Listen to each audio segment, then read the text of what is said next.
Ready.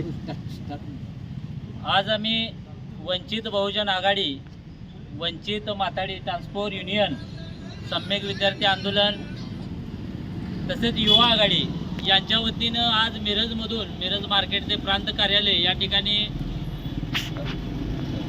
हे नरेंद्र कब मिलेगा सिलेंडर, अनेक दिवस झाले या गॅस सिलेंडरच्या तुटवड्यामुळे आमच्या माता भगिनींचा हाल होतोय.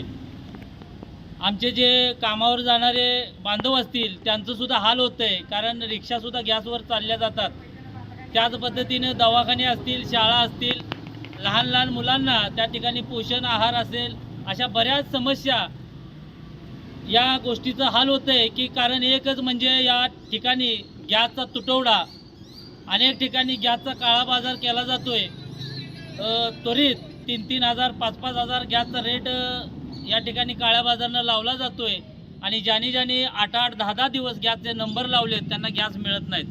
तर या प्रशासनानं लवकरात लवकर गॅसचा पुरवठा पूर्वी होता 21 दिवसाचा, त्या पद्धतीनं बुकिंग करून त्वरित 2 दिवसात त्या कुटुंबाला गॅस मिळाला पाहिजे.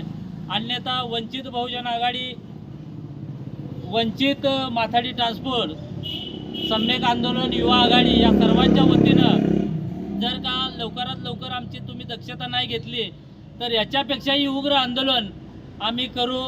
आणि या राज्यामध्ये देवेंद्र फडणवीस असतील, नरेंद्र मोदी असतील, यांच्या विरोधात जोरदार आंदोलन केले जातील.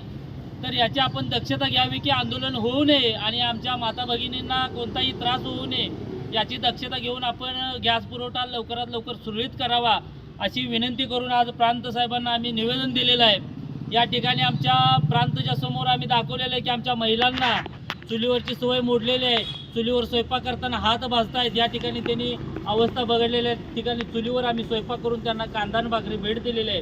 हीच वेळ तुमच्यावर पुन्हा येऊ नये असं जर वाटत असेल तर तुम्ही त्वरित आमच्या महिलांना गॅसचा पुरवठा करावा अशी विनंती करतोय. थांबतोय. जय भीम, जय संविधान.